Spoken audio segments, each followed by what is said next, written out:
በቲክቶክ ሀብት ያፈሩ 5 ወጣቶች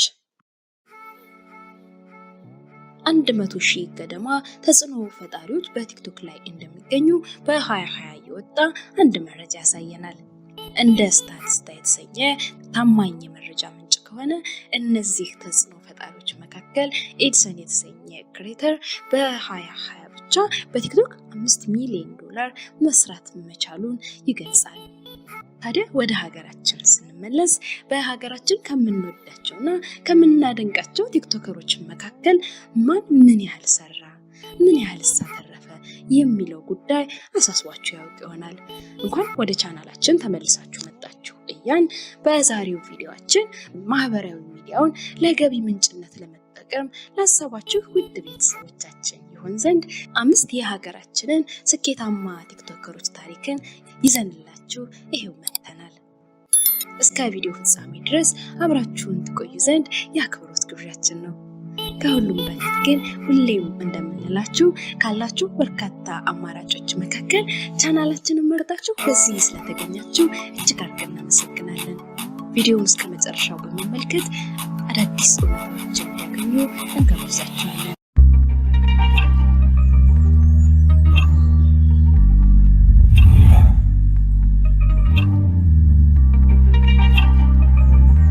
አምስተኛ ሮዚዬ። ብዙዎች ቡጥቃ በሚለው ቅጽል ስሟ የሚያውቋትና በተደጋጋሚ በአያቷ እጅ እንዳደገች የምትናገረው አነጋጋሪዋ ቲክቶከር ሮዚ በቲክቶክ ከ399,000 በላይ ተከታዮች አሏት። ታዲያ ዝነኛዋ በማህበራዊ ሚዲያው ላይ ያፈራችውን ዝነኝነት ተጠቅማ ከጥርስ ሕክምና ተቋማት፣ ከተለያዩ ሆቴልና ሬስቶራንቶች እንዲሁም የአልባሳት ድርጅቶች ጋር ረብጣ ብሮችን የሚያስገኝላትን ውል በመፈራረም የማህበራዊ ሚዲያ ተጽዕኖ ፈጣሪነቷን ለገቢ ምንጭነት አውለዋለች። ዝነኛዋ ከተለያዩ ቲክቶከሮች ጋር በመሆን አነጋጋሪ ቪዲዮዎችን የምትሰራ ሲሆን ተቾች ይተቹ እኔ መስሜ የለኝም ብላ ረብጣ ብሮችን እየሰበሰበች እንደሆነ እጃችን ላይ ያገኘነው መረጃ በግልጽ ያሳየናል። ያም ሆኖ ከሰሞኑ ባደረገችው ቃለ መጠይቅ ላይ በአንድ ቀን ውስጥ 70,000 ብር ያገኘችበት ጊዜ መኖሩን ለመደበቅ አልወደደችም። አራተኛ ዩቲናስ። አሁን ላይ ከ684,000 በላይ ተከታይን ያፈራችው ሀያት ናስር በአንድ አጋጣሚ የተዋወቀችው የቲክቶኩ ዓለም የዝና ካባ ሆኖላት እውቅናን ከመስጠትም ባለፈ ወጣት ባለሀብት ሊያደርጋትም ችሏል። ነገሩ ግን ከዚህ ሁሉ አስቀድሞ እንዲህ ነበር የተጀመረው። ከዕለታት በአንዱ ቀን የ30 ሰከንድ ቪዲዮ ሰራችና ቲክቶክ ላይ ለቀቀች። ያው እንደምናውቀው ቲክቶክ በሀገራችን የተጀመረ ሰሞን ማለት ነው። ቪዲዮ ለመላው ዓለም ይደርስ ዘንድ በመተግበሪያው በኩል ይቅና ስትል ሰደደችው። ሀዩ ከቀናት በኋላ ስትመለስ ግን 15 ላይክ ብቻ ይዞ ነበር የጠበቃት። ያ ግን ለሷ ጥቂትም ቢሆን ተአምር ቢጤ ነበርና ተደሰተች። ሀዩ ትኩረቷን ሰብስባ በራሷ ክህሎቶች ለሀበሾች ታስመለክት ጀመር። የሙዚቃና የፊልም ሊፕሲንጎች ብቻ በመስራት ሀበሻን አጃይብ ማሰኘት ጀመረች። ብዙዎቹ ስራዎቿን ማድነቅ ሲጀምሩ እኩሌታ የሚሆኑት ደግሞ ተግተው ውበቷን ማድነቅን ይጀምራሉ። ያ ጉዞ አደገና አሁን ላይ ባለሀብት አድርጓት ቁጭ አለ። ተፈጥሮ ለሀዩቲ በመልክም በጸባይም በብቃትም ንፉግ አልሆነችባትም ሲሉ ብዙዎች ስለ ቲክቶከሯ ይስማማሉ። ያም ሆኖ ገና በወጣትነቷ ቴክኖሎጂው በፈጠረላት እድል ተጠቅማ ሀዩቲ በቀን እስከ 75,000 ብር ያገኘችበት ጊዜ እንደነበረ መረጃዎች ያሳያሉ። ሶስተኛ ዓለም አቀፍ ባለሀብት ናታን ጥሩነህ።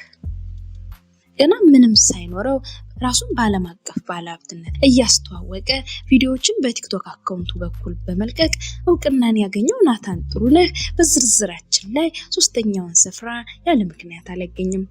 ከ254,000 በላይ ተከታዮችንና ከ3.2 ሚሊዮን በላይ ላይኮችን መሰብሰብ የቻለው ናታን ጥሩነህ ታላቁ ሚስጥር በተሰኘው መጽሐፍ ላይ የተቀመጠውን ሎው ኦፍ አትራክሽንን መርህ ተጠቅሞ የተመኘውን ህይወት መኖር እየጀመረ ነው ተብሏል።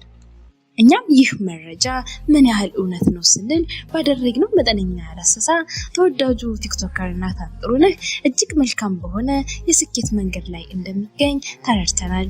ዓለም አቀፍ ባለሀብት ናታን ጥሩነህ ከሰሞኑ ባደረገው አንድ ቃለ መጠይቅ ላይ እንደገለጸው በአንድ ቀን ውስጥ 80 ሺህ ብር ያስገኘለትን ውል ፈርሞ እንደነበር ገልጿል። ሁለተኛ ዴቭ ሳክስ ቲክቶክ እጅግ ተወዳጅ አውታር መረብ መሆን ከጀመረበት ጊዜ አንስቶ የብዙ ባለተሰጥኦዎች ምቹ መንደር እየሆነ ነው። ይህ እድል ለዴቭ ትልቅ አጋጣሚ ነበርና አንድ ቀን የቲክቶክ መተግበሪያን ከጓደኞቹ ላይ ተቀብሎ ራሱን በአውታር መረቡ ላይ አስመዘገበና ቪዲዮዎችን ማየት ይጀምራል። ሁሉም ማራኪዎች ነበሩ። እሱም ቀልድን የመፍጠርና በወሬ መሃል ሳቅን የመለኮስ አቅም ነበረውና በቲክቶክ በኩል ተስጦን እንካችሁ ማለት ጀመረ። ያም ሆኖ የመጀመሪያ ሰሞን ሰው ሁሉ ቪዲዮዎችን ባያይለትም ቀላል ሰው አልነበረምና ራሱን ማውጣት ቻለ። ስለ ቸኮሌት ገንፎ ከሰከሰበት ቀን አንስቶ አውታረ መረቡ ላይ ተወዳጅና ታዋቂ ቲክቶከር ለመሆን በቃ ይለናል ያለን መረጃ። ለየት ባለ የኮሜዲ ቀለም ስለመጣ ብዙዎች ይህንን ቀለሙን ወደዱለት። ከዛ በኋላ የዴቭ ቲክቶክ ገጽ ሚሊዮን ላይኮችን መሰብሰብ ይጀምራል። አሁን ላይ 2.6 ሚሊዮን ላይኮች አሉት። ዝነኛው ከ262,000 በላይ ተከታዮችንም አፍርቷል።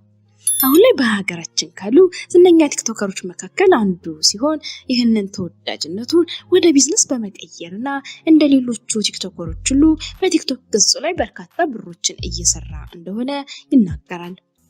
ብዙዎቻችሁ እንደምታውቁት ቲክቶክ በሀገራችንም ሆነ በዓለም አቀፍ ደረጃ የሞኔታይዜሽን ስርዓት ባለመጀመሩ የተነሳ ቀጥተኛ ክፍያን ከራሱ ከቲክቶክ ማግኘት የማይቻል ጉዳይ ነው። ነገር ግን ራሳቸው ቲክቶከሮች ለራሳቸው አመቺ የሆነ ክፍያ ፓኬጅን በማዘጋጀት ገንዘቦችን ይሰራሉ። ዴቭም የዚህ ስርዓት አካል በመሆን በርካታ ብሮችን ቀልዱን ለሚወዱለትና ሳክሱን ለሚናፍቁለት በሚሰራቸው ቪዲዮዎች በኩል 100,000 ብር ድረስ በቀን እንደሰራ ተናግሯል። አንደኛ ነቢል ኑር 346,000 በላይ ተከታዮችና ከ3.6 ሚሊዮን በላይ ላይኮችን መሰብሰብ የቻለው ተወዳጁና መልካሙ ቲክቶከር ነቢል በዝርዝራችን ላይ አንደኛውን ስፍራ ያለ ምክንያት አልሰጠነውም። ተወዳጁ ቲክቶከር በሁሉም ማህበራዊ ትስስር መድረኮች ላይ በሚባል ሁኔታ ተወዳጅነትና ተቀባይነትን ማግኘት የቻለ ዝነኛ ሲሆን ይህንን እውቅናውን ወደ ገንዘብ ለመለወጥ እምብዛም አልተቸገረም። ከሰሞኑ ዝነኛው በኢንስታግራም ገጹ ላይ ይፋ ባደረገው ከበርካታ ድርጅቶች ጋር የማስታወቂያ ስምምነቶችን ማድረግ ችሏል። ከነዚህ ስምምነቶች በርካታ ረብጣ ገንዘቦችን ማግኘት የቻለ ሲሆን ከአንድ ስመጥር የዱባይ ድርጅት ጋርም የማስታወቂያ ስምምነት ማድረግ እንደቻለ ታውቋል። በዚህም በሀገራችን ካሉ ቲክቶከሮች መካከል ከፍተኛውን ብር ማግኘት የቻለ ዝነኛ ቲክቶከር ያደርገዋል። ውድ ተመልካቾቻችን ለዛሬ ያሰናዳንላችሁ ምርጥ ቪዲዮ እስካሁኑን ይመስል ነበር። ቪዲዮውን ከወደዱት ላይክ እና ሼር በማድረግ አጋርነታችሁን አሳዩን። መሰል ቪዲዮዎች እንዲያገኙ ደግሞ ቻናሉን ሰብስክራይብ ያድርጉ። ስለ ዝነኛ ሰዎች ወይም ስለ ሌሎች ጉዳዮች ያልተሰሙ ቢሰሙ ያልተስተዋሉ 5 ጉዳዮችን እያነሳ ወደ እናንተ የሚያደርስ ቻናል ነው።